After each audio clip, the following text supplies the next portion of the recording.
be great at what you're great at. Like keep being great at what you're really great at and lean into that and be even better at that one thing. You don't have to offer 30 different products or 30 different services. You can offer a small collection of products or services to your customer base and just be really, really good at them.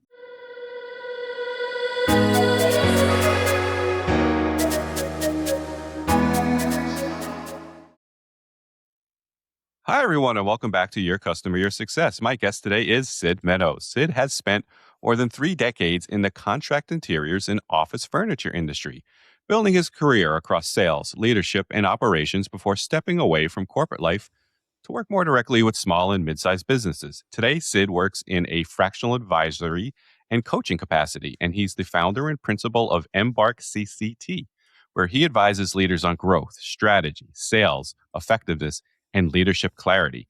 He's also the co-founder and president of the Collaborative Network, a peer group platform designed to help leaders grow through shared experience, peer accountability, and community.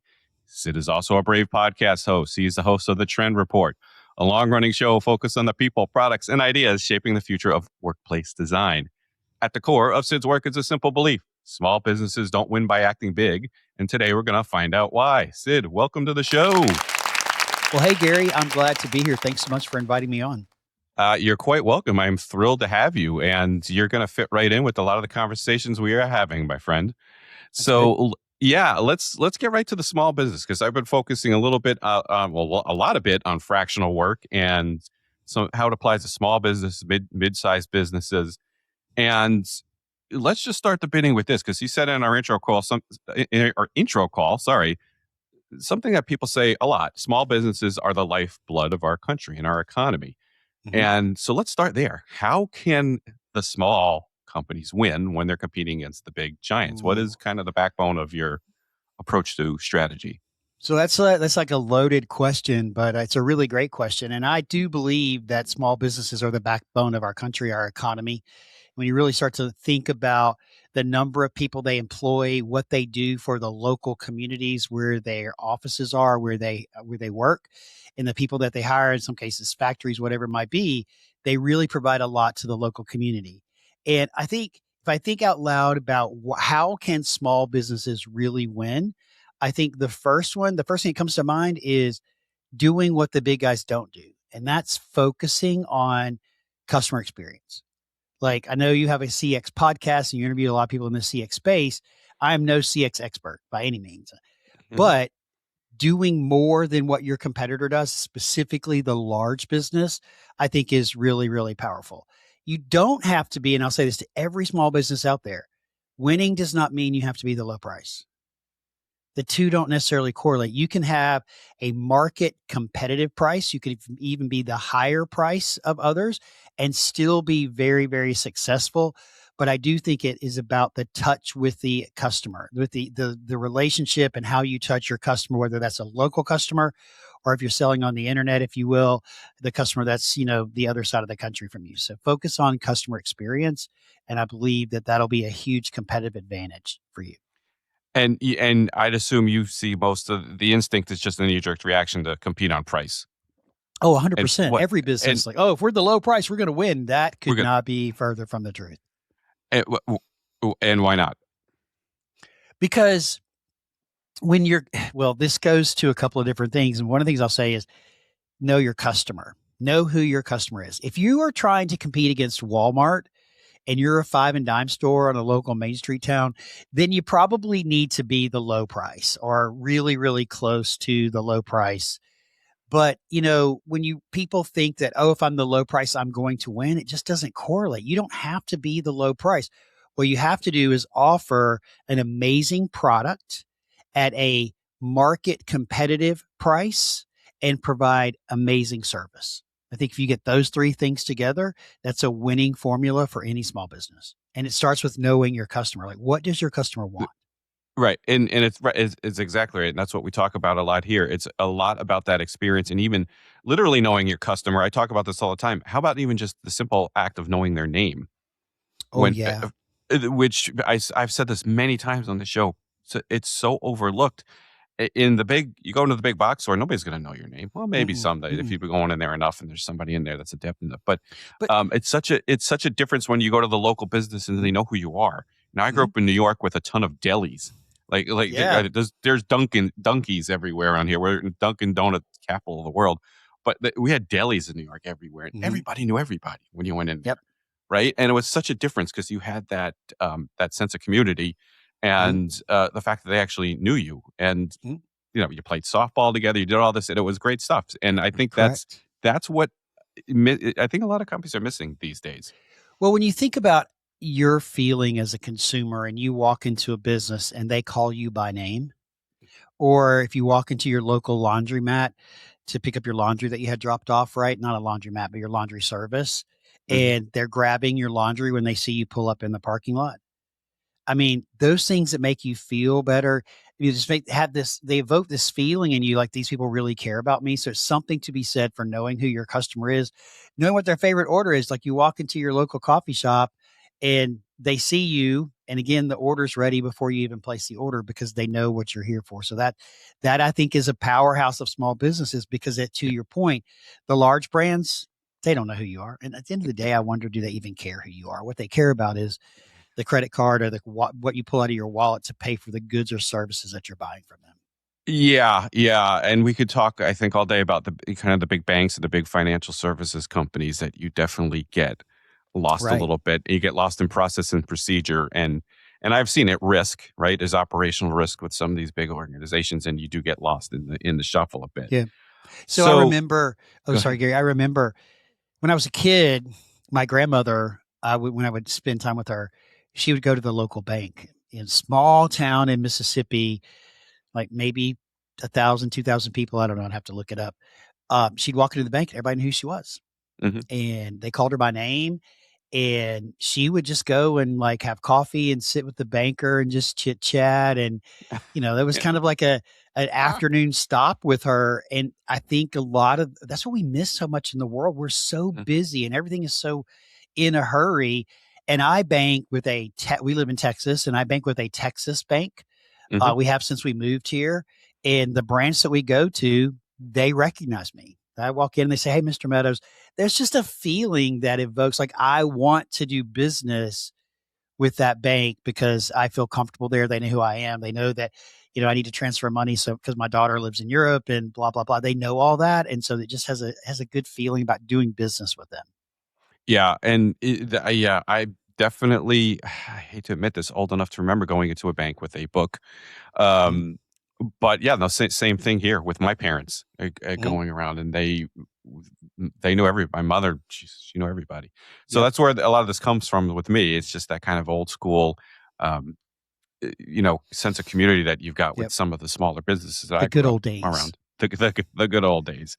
So let's talk a little bit about kind of the wrong diagnosis, right? So the small Okay. businesses feel like they're being challenged by their big competitors, and they probably might start blaming the wrong things, right? Mhm. There's a tendency. We talked on the show about something called the villain trap, with Chris Gillen in the spring, and the blame culture. Where do you think they go wrong, other than obviously defaulting to price, when they feel like they're at a loss or being challenged by the bigger competitors? Yes, so this is a great question, and when I talk to leaders today and we talk about this, I think it boils down to the business, the small business doesn't truly understand the problem that they solve for their customer. If you solve a problem for your customer and it takes away any pain that your customer might have, then you're on a golden path. But people lose sight of the fact that they don't understand what the problem is that they're solving. What they see is this: they have this really great idea or this really great widget or gadget, and people need it and people want it. But when sales start to go soft or business starts to change, I think it boils down to, do you know the problem that you're solving for your ideal customer? And then do you know your ideal customer? You And really know them. And if you do, then there are pivots away from the core product that you've been selling or enhancements that Mhm. are not brand new products. One of the biggest challenges I think that all small businesses face today is what we refer to as shiny object syndrome. We see this thing over here and go, oh, wow, let's do this. I think this would be great. People will love it. And then you do it and then it doesn't work. Oh, here's another one. It'll be great. Let's do this thing. And so, I heard somebody say, a podcast guest of mine who is the CEO of a small business, said to me in the first episode of this season, be great at what you're great at. Like, keep being great at what you're really great at and lean into that and be even better at that one thing. You don't have to offer 30 different products or 30 different services. You can offer a small collection of products or services to your customer base and just be really, really good at them. That is brilliant because you get overextended, and I've seen the trouble that comes with that. In that, actually, not only is that confusing for your customers, but it actually that weighs down on your employees, because we talk about the link between CX and EX a lot on the show. And when you're doing that to your employees, when they have to cover 20 or 30 different products and the challenges that comes with that, that makes their life more difficult as well, and that's visible. So I think businesses and brands think that to be successful and to grow, to get to the next level, maybe it's, the first $1 million, maybe it's the first 5 million, maybe the first $10 million in revenue. They think in order to do that, we have to have more products. We have to have more services. That's not true. You don't need more of what you sell. What you need is more customers or your existing customers to go deeper with you versus wider with other people. Yeah, and that challenge is it's, I don't know, it's kind of just baked in psychology.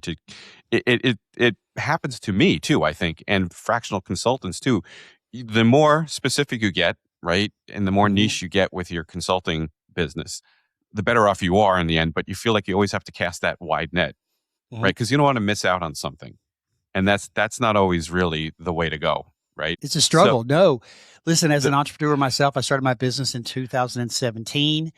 And so we're almost 10 years into the business. I fell trapped to that. Like, oh, we could do this. Oh, we could do this. Oh, we could do this. And all of a sudden my head was spinning because we were doing coaching, we were doing training, we were doing consulting. We had multiple consulting engagements. I had a team of people and my head was spinning because even though we were serving the same community, we were very niched with who our community is. We were doing too many things and too many things stacked upon each other. And what we really need to do, and what I think all businesses need to do, is just lean into what you really do great and do more of it. So, yeah. Interesting stuff. So let's talk a little bit more about your businesses. Let's talk about your building a sense of community and how that works with with the community you're building. How do you feel that enables leaders to get to perhaps a better solution, conclusion, or really just help define their businesses in the way you just referenced? Sure. So I think that's an interesting concept. Yeah. So what you're talking about is the Collaborative Network, which is our new business that I started I co-founded with a really close friend of mine. And then we invited 2 other people to come in. So there's 4 of us in our partnership. And I run the business. And then Michelle, who's my co-founder, she's kind of my immediate advisor. And so what we did is, when we surveyed, we did a lot of research about this. When we surveyed industry leaders, and specifically, we work with manufacturers in the office furniture industry, small business manufacturers. There are over 3,000 of them that make office furniture.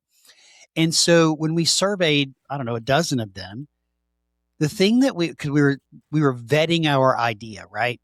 The thing that we discovered was there was this overwhelming desire from industry leaders, CEOs or CROs or CFOs, to be part of a community. And that they longed for the ability to build relationships with and to connect with and talk with their colleagues at other businesses. So the Collaborative Network, basically what we do is a place where industry leaders unite in a peer group format. We call them collaboratives. And what's happened is absolutely amazing. So we have 3 beta tests going on right now. We wanted to continue to test the idea and vet it out. And one of the beta tests is with owners / C-suite members of manufacturers.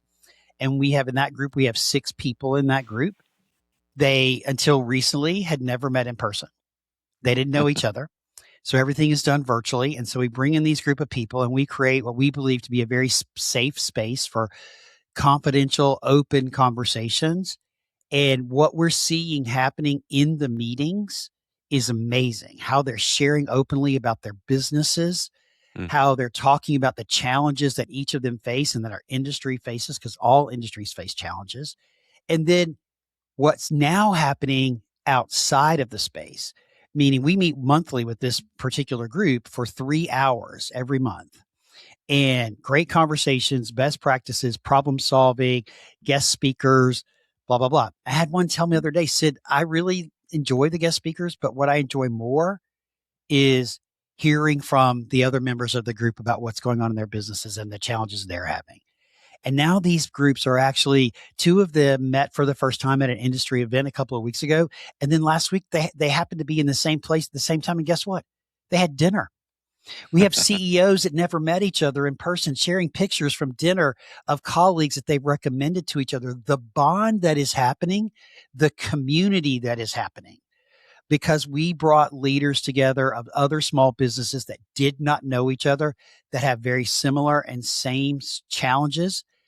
The bond that's happening with them is absolutely amazing. I mean, I was telling Michelle the other day, it's like, wow, I almost got emotional about it. Like our vision of what we wanted to create, which is community, is happening, and we're not even aware of it until they tell us.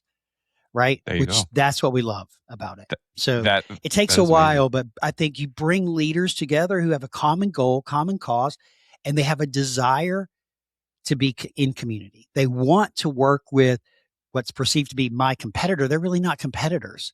But I, anyways, I, that's a I, long-winded answer.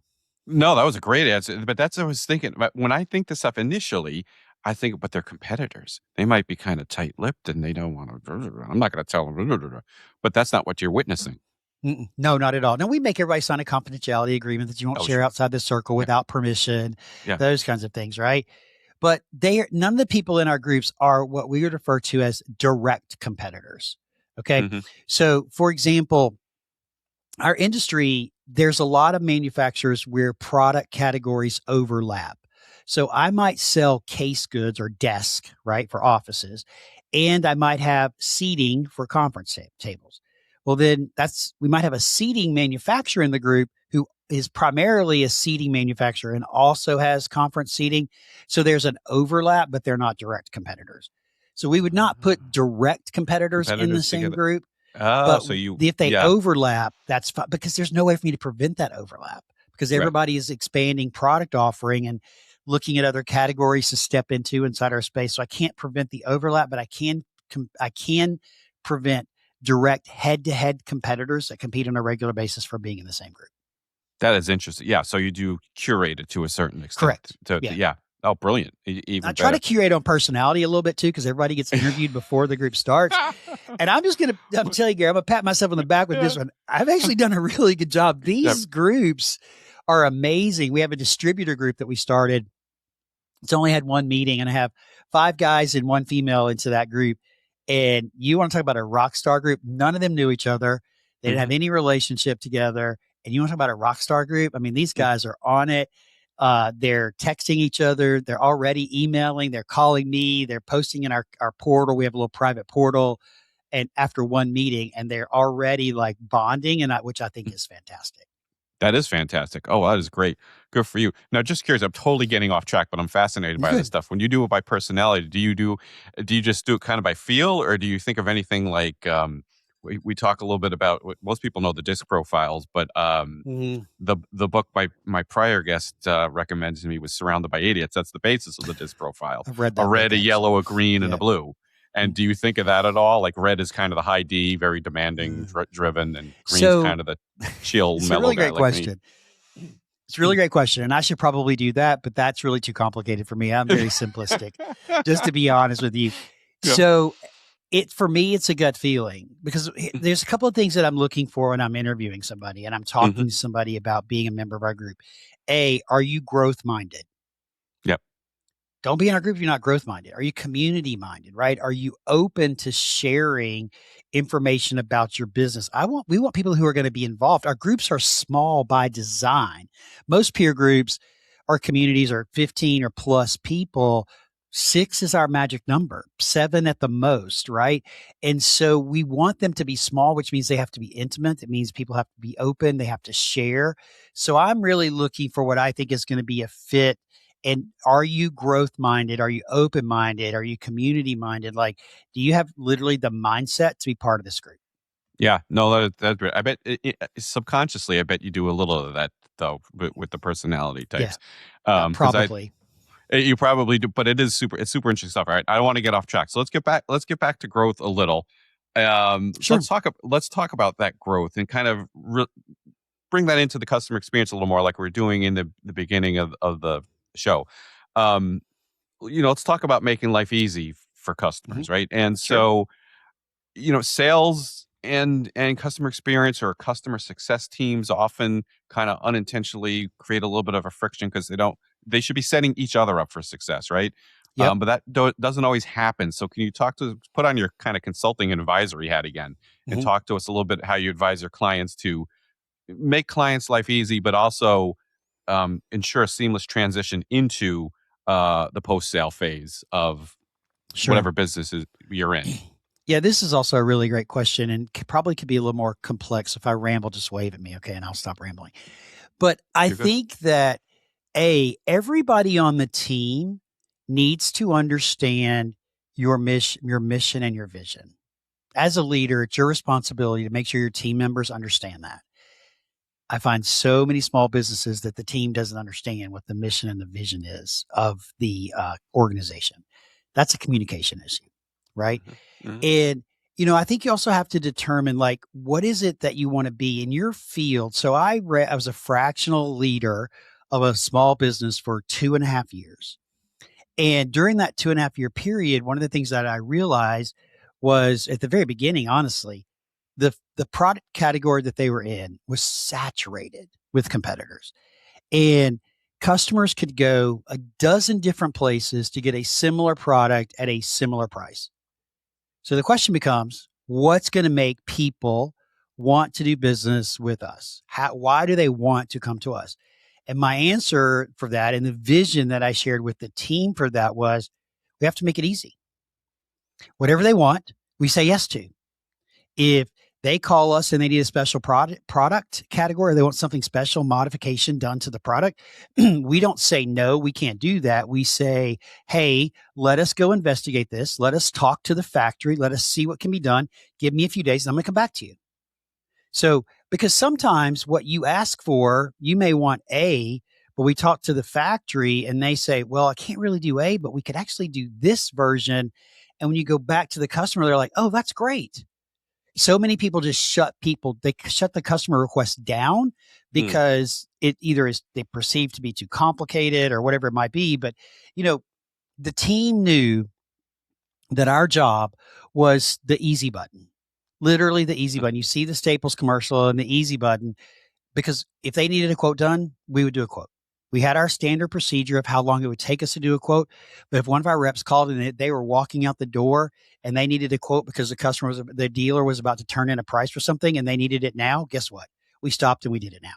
They're not that complicated or that hard to do, but we needed to be the easy button because every distributor, every one of our customers out there had a choice, probably 10 to 12 other choices of where they could go to get almost exactly the same product. And Mhm. our differentiator, we could not rely on product or price. We had to rely on how we serviced that customer, how we took care of them. And I wanted them to say, I'm going to this company because they make my life easy. That And is that, interesting. that Yep. contributed to the first year that I was there. I don't know, like a 30% growth. The next year we doubled in sales. So, I mean, it contributed to, it wasn't the only thing, but it did contribute, I think, to a lot of the growth of that mindset of we're just going to make it easy for our customers. That is an interesting story because we don't talk a lot about manufacturing on Mhm. on this show. It's a lot of service-based businesses we're Yep. talking about. We're talking about customer success and SaaS companies and Hmm. CX, and I'm an investment, person, so it's financial services and investment servicing, and there's a strong operational component to that. So tweaking and tailoring things and doing kind of one-offs for clients was the norm. back in the years. But as things Oh, go on and you get bigger, you mhm. tend to try to standardize everything and Yep. streamline and automate everything because that's Mhm. natural when you're processing trillions of dollars of, Yep. and billions of dollars in transactions a day. And I would think the instinct for a manufacturing firm, that's kind of hard because you got to just, no, this is how we make the table or the whatever it is. Here's how we do the Yep. chairs. And if you interrupt that manufacturing process, that's going to be a huge pain for somebody It internally. can be. Not, It can yeah, be. it can be, but that's my point. So that's a great lesson because if you can apply that strategic concept to manufacturing, Right. that should make you think if you're listening to this and you work in a service organization of Mhm. what really is a pain or not, Yep. right? Whether or not you can Mhm. do that kind of one off and maybe kind of tweak. You don't want so much high yield in your portfolio and things like that. And Mhm. that's a really interesting thought. So I have 2 comments about this, and a brief little story I'll tell you about this. So the first comment is, remember, I think in any business, whether you sell a physical product like we do in the manufacturing world of office furniture, or you sell a service like I sell in my business, I sell a service. Um, at the end of the day, people do business with people. Yeah. They do that's based on relationships that you build over time. That's based on trust, that they trust that you're going to take care of them, that they trust you're going to do a good job for them, or their friend told them that, hey, you're going to do a good, that you're going to gave you a referral and you're going to do a good job for them, right? So you have to remember business is about relationship. The second thing is, I had a client come to me, interior design firm, said, we've had a mock up. We mocked up 20 different products. It's down to you and one other product. However, there are some things about your product that we don't like, that we want to see different. Send me a whole list. It wasn't just like one or two things. Send me a whole list. So I met with the factory. And of course, the instinct of the factory was, no, we can't do this, because it was a lot of engineering and redesign work, right? Hmm. And so, me being a sales guy at heart, I kept pushing. Like, I kept pushing, hey, we have to do this. These are Hmm. the reasons why we have to do this. This is what the result's going to be. And it took us a while, but we did get enough of it done. We had some engineering drawings done. We sent to the customer. They're like, oh, this is really great. Can you tweak this? Can you do this? We go back to the factory. They make the edits, modifications. Then we mock it up. Customer absolutely loves it. Then a few months later, they became the company's largest single customer, with the Wow. largest single purchase order that the company had ever received at time. It took a while to get there, but the customer knew what they wanted. We knew the factory was capable, but sometimes you do have to push them just a little bit to think outside the box, which has now developed into another product that is being sold around the country to other customers, all because we listened to the needs of one. So the impact, the ripple effect of that can be really big. That's brilliant because right now you're selling that product. I've heard this type of story before in different forms. You make an adjustment on a client need, and lo and behold, gee, you can now apply this to other clients, and it's great for your business. So Well, yeah, that because if one client has the need, guess what? It's likely other clients have right, almost the same or similar need. right, They're asking for a reason. Listen to what this is about: discovery, right? They're asking for a reason. What are they really asking for? And can this turn into a bigger product for us? Again, we were solving a problem. We talked about that earlier. Like, what problem are you solving for your customer? In this case, we were solving a problem that had to do with space and the size of this particular product. It had to do with the ergonomics of this particular product, as well as video conferencing of this product, right? So there were multiple things they were looking for that then allowed this to turn into another product to solve the same problem for other customers. brilliant. And we talk a lot here also about how either I'm sorry, the call center or the contact center, as we like to say, or your customer success team, your people who are on the front lines talking to your customers, your clients every day, are Mhm. often the best source. They're the best voice of customer program Mhm. because they're listening to the customers problems all day, every day. And Yep. that's where your ideas can come from. And that's how we try to turn what's viewed as a cost into a revenue Mhm. center. And so that is a great example because I bet most of the people listening to the show are going, I haven't really thought through this in a manufacturing capacity. Correct. But if you can do that, I think you can do that on a service level. So what you're based talking business. about, what you just highlighted, Gary, is about leadership. What's Yeah. your leadership style? Are you a command and control leader, or are you a trust and inspire leader? If you've never read that book by Stephen R. Covey, the son of Stephen Covey, you need to read that book called Trust and Inspire. It's a great book. But, a trust and inspire leader surrounds themselves with people who are involved in all aspects of the business. And they bring them into a room and they say, here's the challenge. This is what we want to do. We need to solve this problem. So they're bringing somebody from the factory, customer experience, customer service, maybe accounting, and they're going to try to solve this problem together. A trust and inspire leader does not sit at the head of the table. They sit in the middle of the table and they pose the problem and they shut up.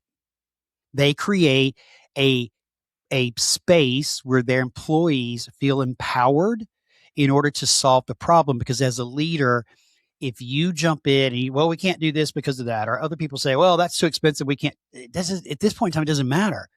Bring the people around into the room, give them the problem, let them come up with the problem, and then you look at what those solutions are and determine as the leader which one you can do moving forward. A command and control leader is going to say, we can't do that. We can't do this. We got to keep it simple. We got to look at the cost first, not the reward. We got to look at the cost first. They sit at the head of the table and they're directing the conversation rather than letting their team do what you've hired them to do, which is their jobs and to solve this problem. Yep. And they don't listen. No, they don't They listen. they don't listen. It's not only that, it's here's what we're gonna do, and here's what you're gonna do Yep. and you've got to roll it out to your clients. That's Mm-hmm. it. But the client's not gonna do it. No, nope. Nope, nope, nope, nope, nope. Mm-hmm. I don't want to hear it.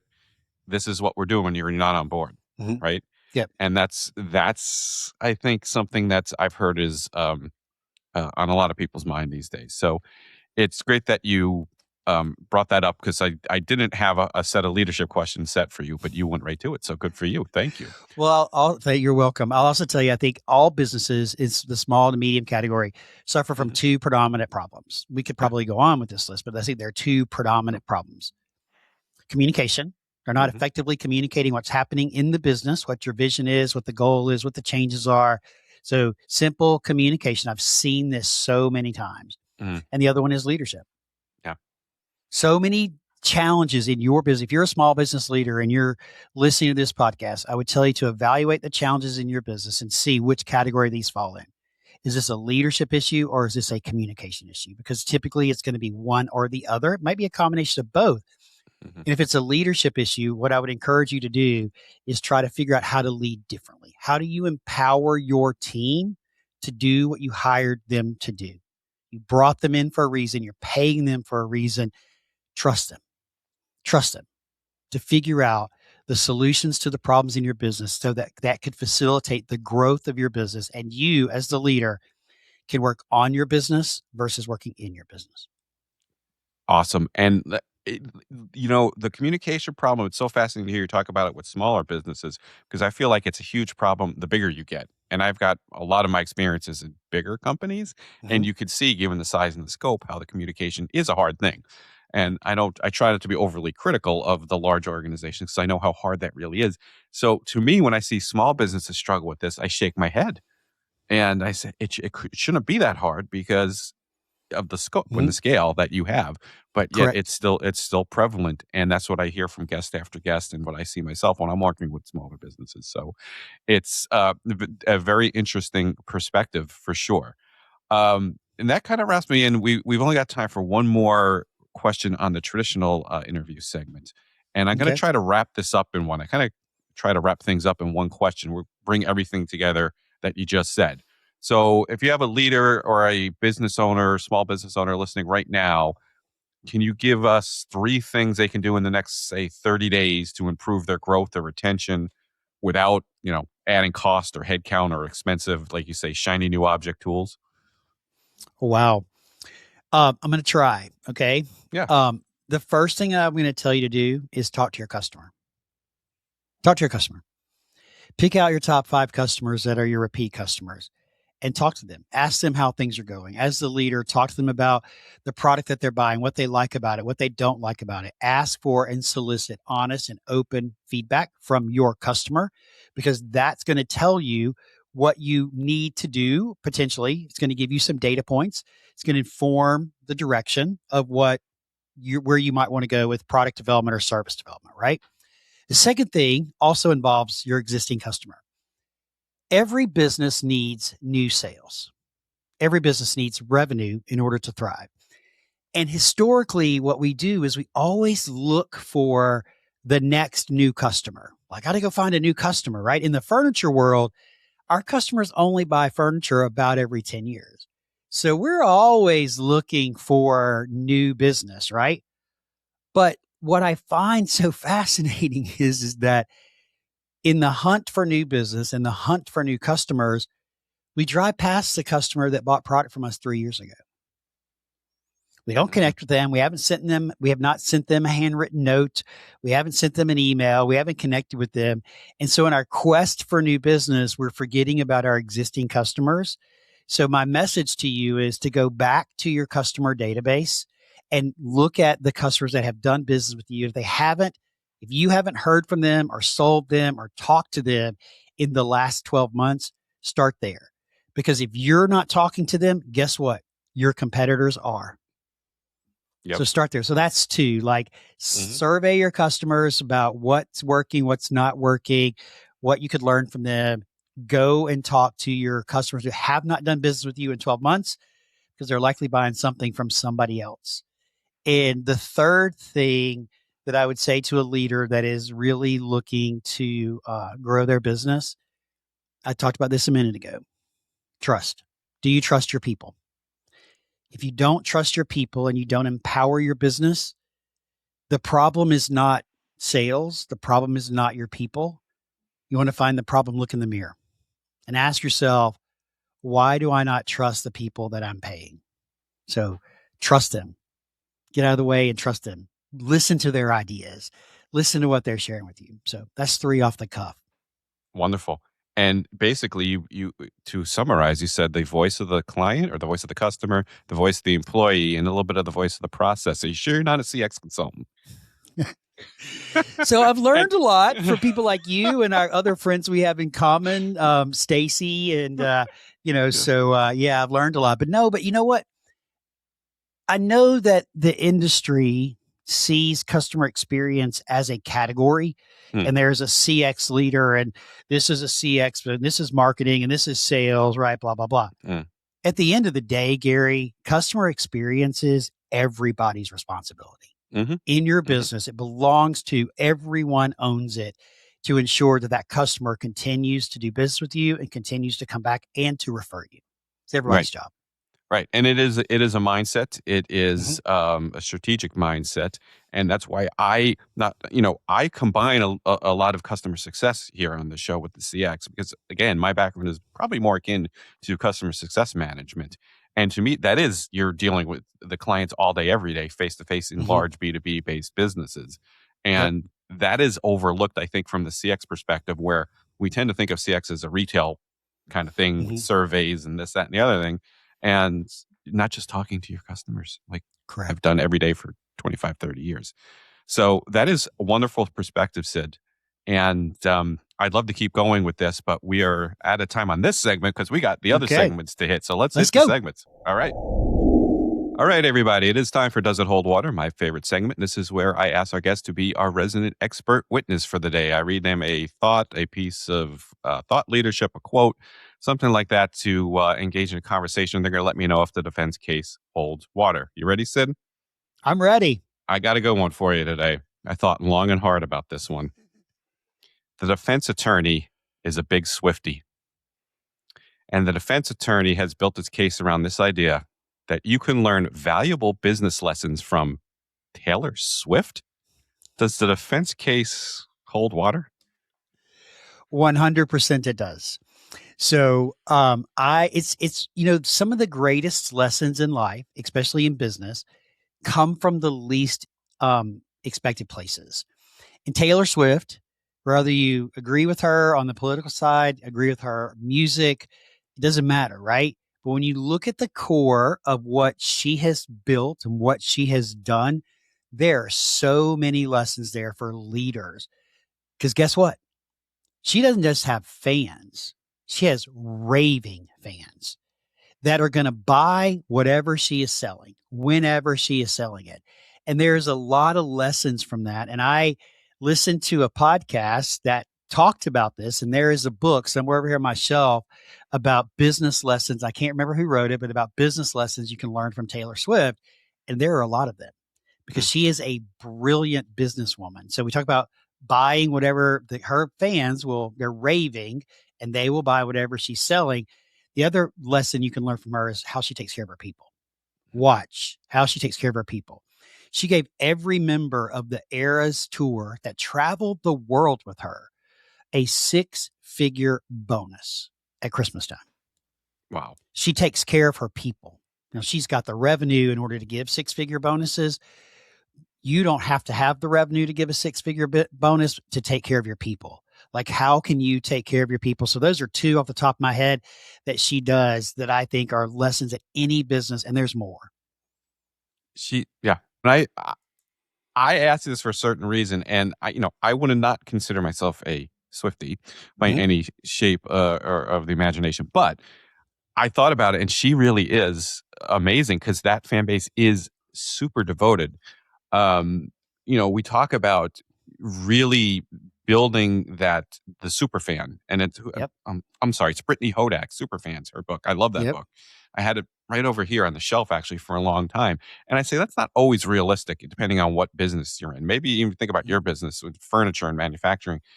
Can you really build super fans? Maybe, maybe not, depending on but that business and music, you really can. And she absolutely has done it. I think like no one's done it in a long, long time because you used to Correct. see it a lot and you don't anymore.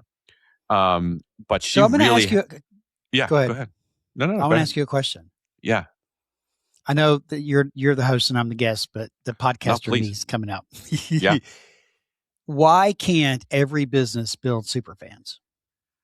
I think to me it depends on your business. I think I focus a lot on just building appropriate experiences because you really, when you do it, like for me, you settle the trade, you get your accounting statement on time.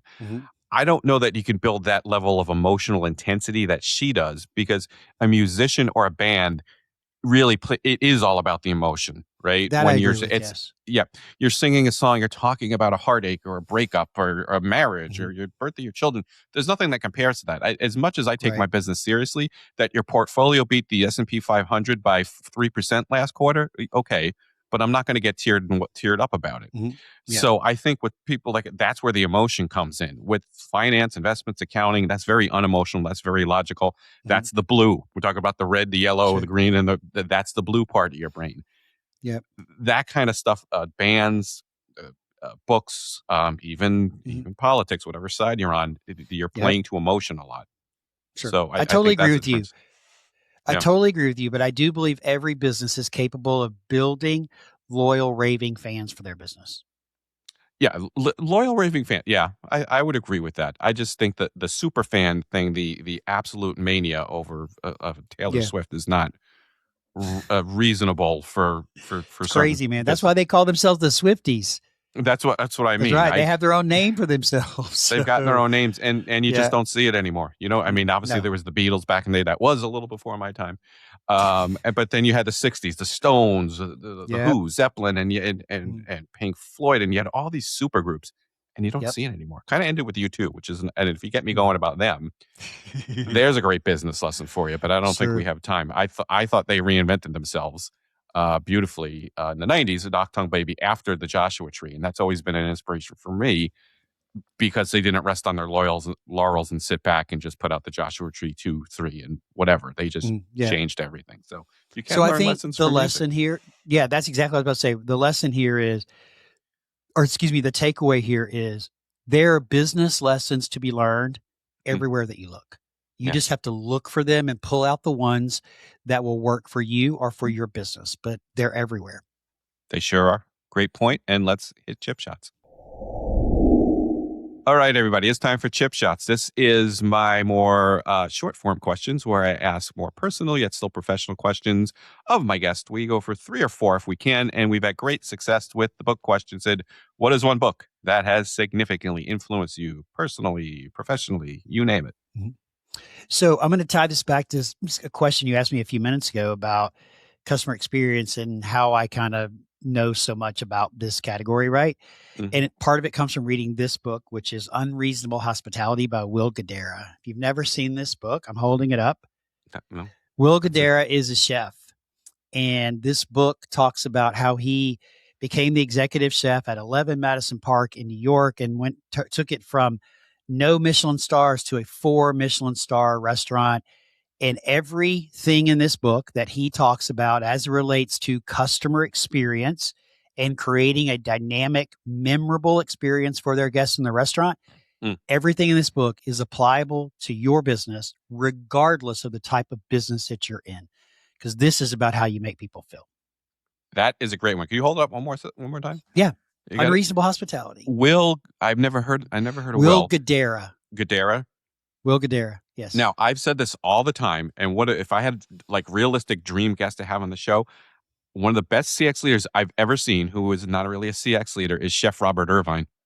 Oh, yeah. Yep. If you ever seen Restaurant Impossible, that is exactly what he does. He's managing the client experience from the time he's in the car driving to the restaurant, looking at where is it? Is it in the middle of kind of nowhere? Is it by the beach? Is it Correct. by the shore? Is it an urban place? And that feel has to go into the show. And then he Yep. walks in the door. What does the sign look like? What does the parking lot look like? How does it smell when you walk in? Right? Because a lot of these places they've just been Yep. careless. And it is the best lesson in six you can ever get. Chef Robert Irvine Restaurant Impossible. I just Yeah. great. It's been canceled, but I think there were 10 seasons of that show. Yeah. On There's Food enough Network. you go watch it and get the message around it. But that is a great book. I listened to it and I read it. Yeah. So there's so many powerful stories in that book. And you're going to go, oh, I can do that. Yeah. No, it is great. Great suggestion. Thank you for that. Okay. You really never heard of that book before? No. Oh, wow. No. Okay, great. Let's keep Awesome. going. Sorry. I knew it. No, it's okay. I love it. I got such a list now. All right. Here's the leader question. This is interesting for you. If you could spend a day chatting with current leader, any profession, any industry, who would it be, and what would you hope to learn? So I thought about this quite a bit actually, because I knew this question was coming, right? And in addition to being a podcaster, I am an avid listener of podcasts. One of my favorite podcasts is How Leaders Lead with David Novak. And David is the retired CEO of Yum Brands, which is a division of Pepsi, which is Pizza Hut and Taco Bell. And he's got a great podcast. And I listened to one of his podcasts one morning. Well, actually, I was walking in New York. And this is immediately who I thought about when I started thinking about this question, which her name is Chrissy Taylor. Chrissy Taylor is the third generation CEO of what we commonly know as Enterprise Rent-A-Car, which is now called Enterprise Mobility. And I listened to her talk to him about the business and why I'd want to spend the day with her is not about what they do at Enterprise Rent-A-Car or Enterprise Mobility. I would want to talk to her to understand transitioning of a family business. A lot of family businesses, they're a large family business, but they started out as a small, everybody has a day one, right?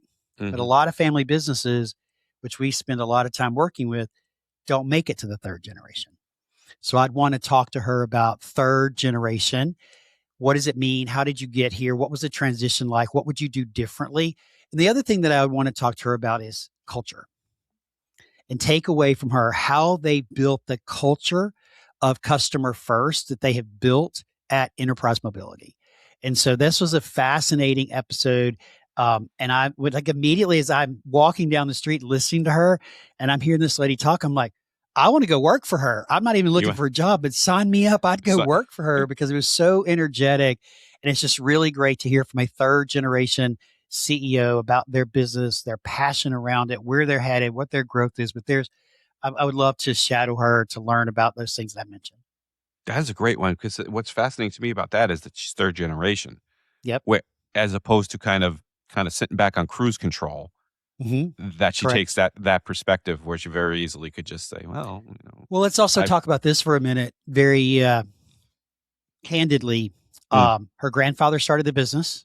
Her father took over the business, and now she is taking over the business. So not only is she third generation, she's a third generation female leader stepping in to lead a company. And I believe that is a large company. And I think that is very powerful and a lot to learn as we look to, as people like me, look to continue to support women in our industries and uplifting them and empowering them into these types of roles.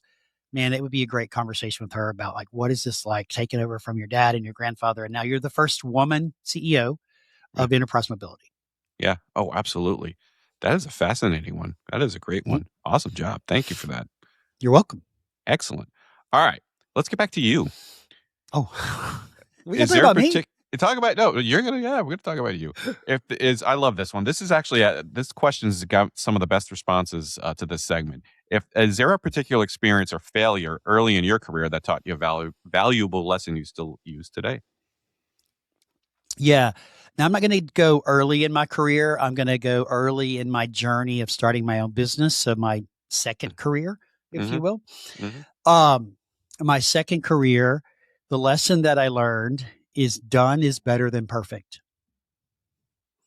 As entrepreneurs, as business leaders, we strive for perfection and we want this to be perfect. And, we're going to analyze this pitch deck or this presentation or this training, make sure everything is right about it. Did we include all the right information, all the right content? Is the spelling correct? And I was working so hard on something. And the young lady that was working with me, she said, Sid, done is better than perfect. And I was like, holy cow. I mean, this program should have been out weeks ago that we were working on, but I just kept striving because there was this concept of if it's perfect, they'll buy it. Right. And there is something to be said for imperfection. There's something to be said for it just being done. And then you can iterate after that. You can change it, you can improve it or remove slides or whatever it is you need to do. Just going forward, it's been a powerful thing in my business that done is better than perfect. And let me tell you, podcasting, I've learned this lesson. This is why we're here. Because thankfully, Simona pushed Yep. me to get my gosh darn podcast out because I was sitting there. I was so hesitant to get it out because I was so nervous because Yep. I wanted the dang thing to be perfect. If you make it perfect, they're going to listen. Was kind of, you Yep. know what I mean? It has to be Mm-hmm. perfect. I have to know what I'm talking about. I have to have the greatest guests and the best questions, and I have to have these wonderful segments. And I didn't know what I was doing it for. And it was, Simona Costantini. Hello, Simona. Um, and her and the team taught me how to do this, but it just do it, get it out because you Yep. got to start doing it. And that's what I learned because I wasn't particularly polished, shall we say, in my first few excursions as host. God bless my first few guests Dude, for putting I up with so me. with you. But and then it was about 5 or 6 episodes in, I got comfortable, and it was my first guest, Rick Denton, who told me that. He goes, "Just relax. You're going to get comfortable about 5 or 6 episodes in." And it was about Yep. 5 or 6 episodes in that I started to get comfortable, and that is exactly the lesson I learned from you've just got to do it and Yeah. start to refine it. Now, have a clue, try to do it well, and have a bit of a concept and a clue, which I did, but you're not going to be perfect. And Sure. great advice. There's Awesome. something called growth, right? Learning and growth. And you can always, if you're open to it, you can learn and you can grow and you can improve your show. You can improve your program. You can improve your product, but nobody's going to know about it unless you get it done and you put it out to the world. So Yep. don't strive for perfection, strive for good and then get it out there And and then see what you keep can do working next on it. with it. It Yeah. keeps awesome. Great advice. Thank you. One last question. All right. I've come up with this new one. I like this one a lot. Hopefully you like this one. What's one question you always ask customers or clients that never fails to reveal something new? Oh, this is a really good question. This is a really good question. So, I think I could come up with maybe a couple of answers to this. But so the one that I think reveals a lot to me, it's a really simple question. What are you grateful for today? So many people want to say, oh, I'm grateful for my family, my health. Oh, it's really pretty outside, the weather. Okay, that's great. That's very surface level. And I think the issue here is really understanding the power of gratitude and leaning into really understanding what are you grateful for today? Because each and every day, we all have something to be grateful for. It can be something really simple, or it can be something really big. but we all have something to be grateful for. So my challenge to people when I ask that question, I kind of have rules around it. You can't generically say my family, my friends, my health. You have to be specific. So if you want to say you're grateful for your family, who in your family are you grateful for and why are you grateful for them? If you're grateful for the weather, what is it about the weather that you're grateful for? You're grateful that it's sunny today because it's been raining and snowing for 6 weeks and that dang Poxitani Phil said we're going to be in the cold for 6 more weeks or whatever, right? But we all have things to be grateful for. We just have to look inside. And when you really start to look inside, gratitude changes your mindset. It changes the trajectory of your day. You want to watch gratitude at work? Ask your staff in a staff meeting to share, if they're comfortable, what they're grateful for today. Give them the guidelines and watch the tone of that meeting shift. Gratitude is powerful. And so it's amazing to see the answers that I get and the facial reactions that I get to that. Like, I'm grateful for. Like, what do you mean? What am I grateful for? It's just such a powerful tool. So what are you grateful for today? Absolutely amazing. And, I would have probably done the same thing as you said, just, oh, my family. But when you really think about that, now I'm starting to think about that as you're saying it. And that is incredibly powerful and an unbelievable way to end the show, Sid. I can't thank you enough for being a guest here today. You have been a magnificent guest. Please let everybody know where they can find you and what else is going on in your world. Anything you want to share Sure. with the audience before we go? Yeah. So the best place to connect with me is on LinkedIn. That's my preferred platform. Really easy to find me. There aren't a lot of Sids out there. So Sid Meadows is where it's at. If you do connect with me, be sure to send me a note. Let me know you heard me here on this podcast so that I know where you're coming from. And Instagram's always my second favorite. So you can find me there at Coach Sid Meadows. Um, and you know what's coming? A lot of great things. If you're interested in more conversations about leadership and more conversations about how people are building businesses, I'd love for you to check out my podcast. Though it is about office furniture, there's a lot of great lessons there. It's called the Trend Report. All of that and more can be found at sidmeadows.com. And you kind of hinted to it. I am writing a book. It's called Reframe. At least that's the name of it right now. We're about halfway through. So maybe later this year, we'll have the book out that you guys can come and check out. But just follow along with me on Instagram or LinkedIn or join our community on the website and you'll learn all about it when the book is ready. Awesome. That is great. Well, great title, by the way. I love it. Sid, thank you so much once again. And thank you all for watching and listening to Your Customer, Your Success. If you're listening on audio, don't forget there is the YouTube video. And if you're watching on YouTube, there is the audio on all major platforms. So please check us out. Please give me your feedback. I love to hear from you. That's all for today, folks. Thank you once again, and bye for now. That's a wrap. Thank you so much for tuning in today. We hope you found something insightful that will enhance your experiences and drive your success. If you enjoyed the episode, please leave a review and share your thoughts to help us improve the show. Don't forget to head on over to maracxhub.com for more ways to connect with me and learn more about experience management. Until next time, I'm Gary Mara, working hard for your customer and your success.